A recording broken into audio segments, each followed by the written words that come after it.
Welcome to the Joy Reid Show.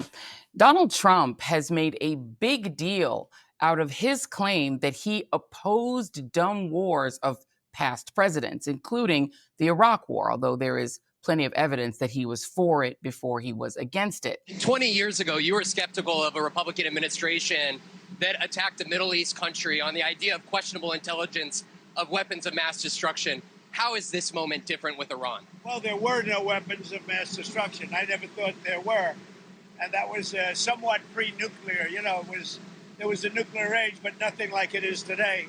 When he ran for president for his second non-consecutive term, he claimed that not only would he end the dumb wars of his predecessors, but that he would do it in record time, by the way, within a matter of days, those wars would be over, but that he would refrain from starting new dumb wars.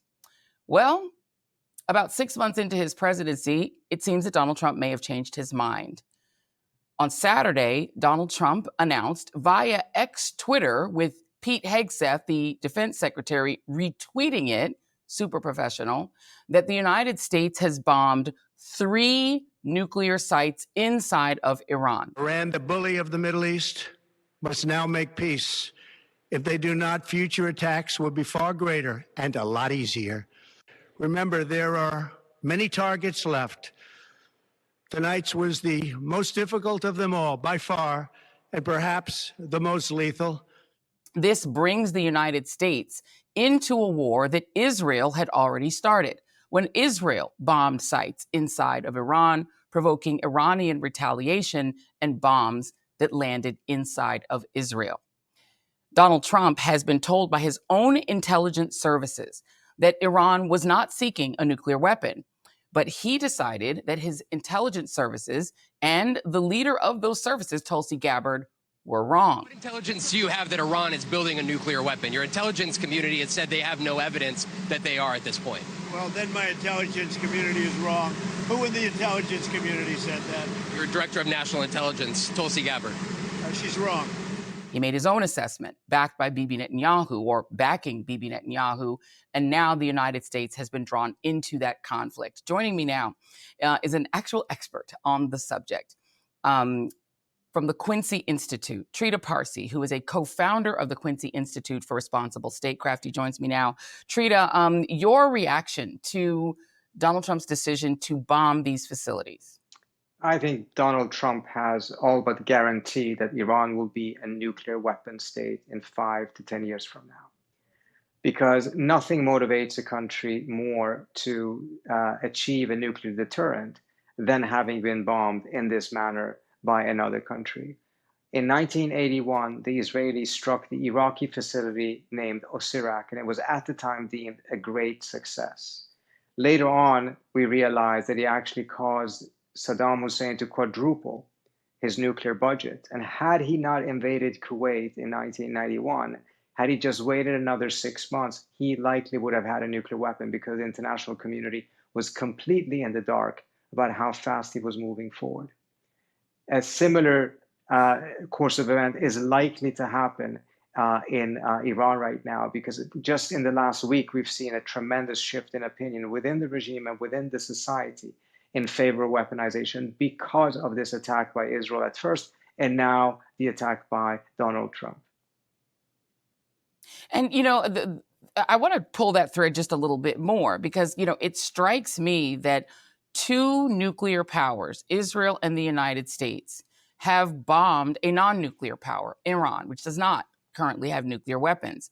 And it does seem to me that that does send a message, not just to Iran, but to all of the other non-nuclear powers in the region, that if the 2 nuclear powers, you know, if you're disarmed and you don't have nukes, you can be attacked in this manner. Does this not essentially spread the idea of arming up with nukes around the region, because it might be the only way to protect themselves from one, which is an expansionist state, Israel, and from an aggressive partner, the United States? Absolutely. I mean, at the end of the day, we're talking about a situation in which both Israel and the United States actually attacked Iran unprovoked. This is not after October 7th, in which, you know, every Western official was falling over themselves saying that Israel has a right to defend itself. And of course, in the immediate aftermath of that attack, there was an element of truth to that. There's, of course, ways in which you can do it that is in line with international law. Israel, by and large, completely disregarded that. There is no such attack this time around, not against Israel by Iran, not against the United States by Iran. So this is completely unprovoked. A violation of international law, not that that seems to matter that much in the United States. But even from the standpoint of actually having achieved what Trump said he has achieved, I am very skeptical. Now, of course, we don't know yet exactly how much damage was done, but it doesn't frankly seem to matter that much, because it appears that the Iranians had already taken out their stockpile of enriched uranium out of the facility. They can rebuild centrifuges relatively easily. They can create a secret weapons program much, much smaller than anything that existed in Fordo or anywhere else, per the accusations of the Israelis, which was, of course, contested by the IAEA. But nevertheless, so this does not in any way, shape, or form seem to be the end of the story, as Trump has been telling the American people. This seems to be the very beginning of a new, much worse story. Is there any evidence that the deal that President Obama struck, that Bibi Netanyahu vehemently opposed, with Iran, actually deterred them or slowed them down or changed their minds about creating nuclear weapons? Well, they would never have signed that agreement if they were intending to build nuclear weapons, because that agreement ensured that all of their pathways towards a bomb were blocked. They signed it. They lived up to it. 14 reports by the IAEA in a row declaring that they were abiding by every clause of that agreement.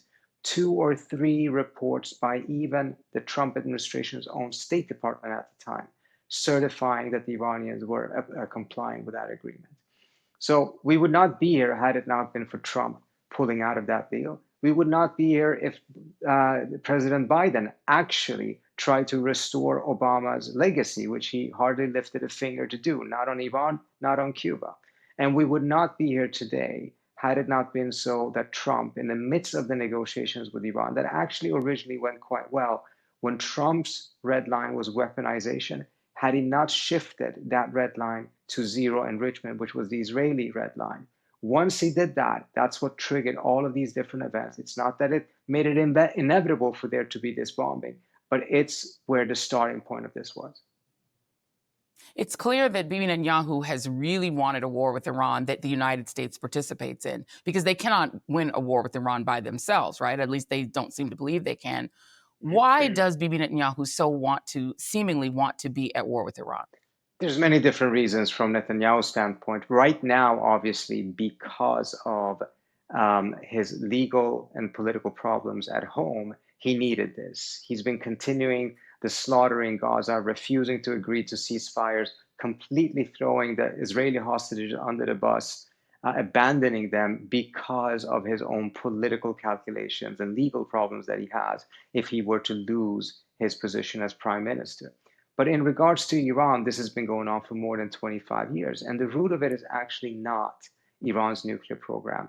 It is the geopolitical situation in the region in which Iran, if it managed to restore its relationship with the United States, ease its tensions, would be able to be a major geopolitical challenger to Israel's desire for complete military hegemony and domination in the Middle East. The nuclear program, of course, is a component of that, but it's not the only thing. At the end of the day, from Bibi's Netanyahu's perspective, he preferred an isolated, embattled, sanctioned Iran with nuclear weapons than an Iran that actually was not equipped with nuclear weapons, but was free from sanctions, had better relations with the United States, and actually could grow as a country. So the nuclear component of this is not the critical thing here. The Israeli Atomic Energy Agency endorsed the JCPOA precisely because it did prevent the Iranians from building a nuclear weapon. But that was not in any way, shape, or form enough for Netanyahu, because he was looking at it from a different angle. Does Israel subject itself to the IAEA, which monitors nukes around the country? Israel is not a member of the IAEA, of the Non-Proliferation Treaty. It does have some collaboration with the IAEA, but not at all at the level that it would had it subjected itself to the type of inspections that Iran has agreed to, or most non-proliferation treaty member states have agreed to. And I'm struck also the countries that had nuclear weapons that had to get rid of them, right? There seems to be a Western sort of hegemony that the West gets to decide who gets to have nukes, even though, again, the only country that has ever nuked another country or dropped nuclear bombs on another country is us, is the United States. At one time, South Africa had nuclear weapons. When Nelson Mandela and the Black majority took over, they dismantled their nuclear weapons. And my understanding is that Israel supported the white South African government in getting nukes. Ukraine used to have nuclear weapons and was the storehouse for many of the USSR's nuclear weapons. When they became free of Russia, they got rid of their nuclear weapons. What is the criteria for whether a country can have a nuclear deterrent or not, as you can discern? Whether it serves our geopolitical interest or not. India tested the weapon, and what is it, 2006 or so, in that war, and declared themselves an open nuclear weapon state.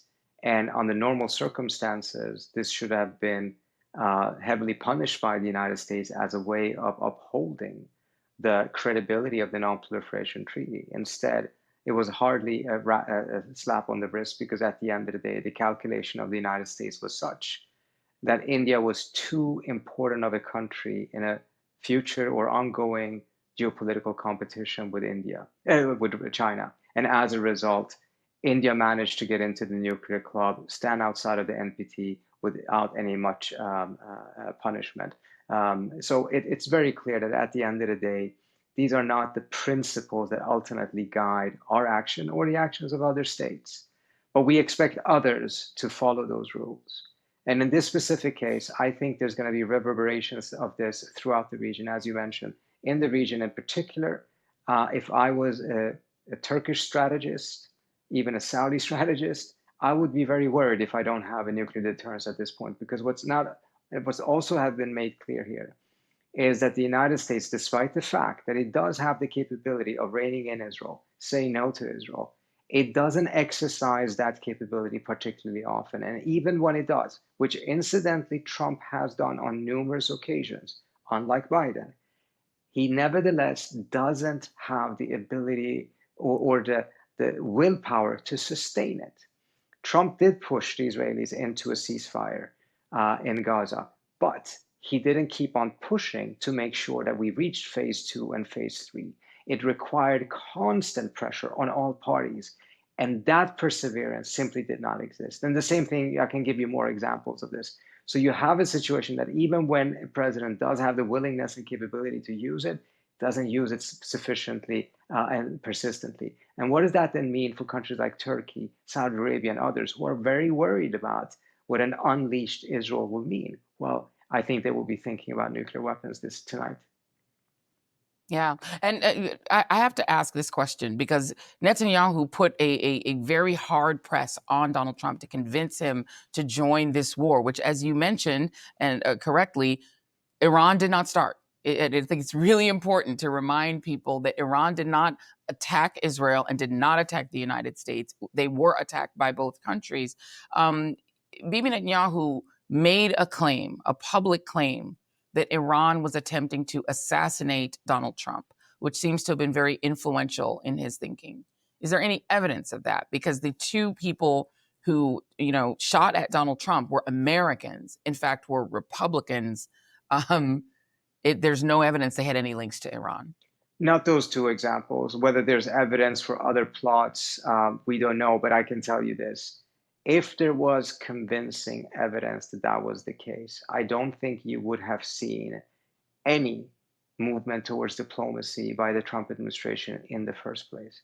I do not see evidence that this was some sort of a geniusly planned scheme by Trump and Netanyahu already back in January, in which they were going to be faking diplomacy for such a long time, but then it turned out all along that this was the plan. In fact, if that was the plan, why did all of this movement of military equipment to the Middle East just take place in the last 48 hours? This is a person that makes very spontaneous decisions, not necessarily very long plans. So I do think that this is a situation that was very fluid and it turned in this direction. It was not inevitable. But had the evidence or the case that the Iranians were actually trying to kill Trump really been convincing, I don't think he would have engaged in diplomacy at all to begin with. These are things that in retrospect, to justify an unjustifiable act of aggression, the Israelis are putting out, the Trump administration itself is putting out. What the president was talking about tonight in his short 3-minute speech was how the Iranians had killed so many Americans, et cetera, et cetera. Some of that is true, but clearly that was not important when he actually was going in the direction of making a deal. So now there's like this search of looking for everything we can find of what has happened in the last 40 years in order to justify an unprovoked attack. It feels very, very much like 2003. My exit question to you, Trita, what would you expect Iran to do in response? I know that their proxies are very much degraded, whether it is Hamas or Hezbollah. What do you expect them to do? It really is very much dependent on the degree of damage that has happened and calculations of that kind. Trump seems to think that this will end up being a one-off. The Iranians may respond by attacking a couple of bases. The US has probably largely already emptied those bases. Very few soldiers left there, or they've been put in bunkers, etc. And he will, like he did in 2020 after he assassinated Qasem Soleimani and the Iranians struck one of those bases, or actually 3 of those bases, call it a quit and leave. That could be a scenario, but it all depends on what the Iranians actually do. If they manage to kill several Americans, he will probably have a hard time not escalating things further. Moreover, there's this Israeli wild card in all of this. The Israelis probably fully understand that this did not destroy the Iranian nuclear program. So they will continue to attack. They will continue to assassinate scientists and many other things. And there will probably be a continuous exchange of fire between between Israel and Iran. And the Israelis will then constantly be pressuring Trump to get into that war over and over again. So I think the idea that this is a one-off is far less likely than that this ends up becoming a very long-standing, perhaps even one of those endless wars. This has not made me feel better, but it's been super helpful. Trita Parsi, thank you. Thanks so much for having me. Thank you, Trita Parsi, and thank you all for watching this bonus content.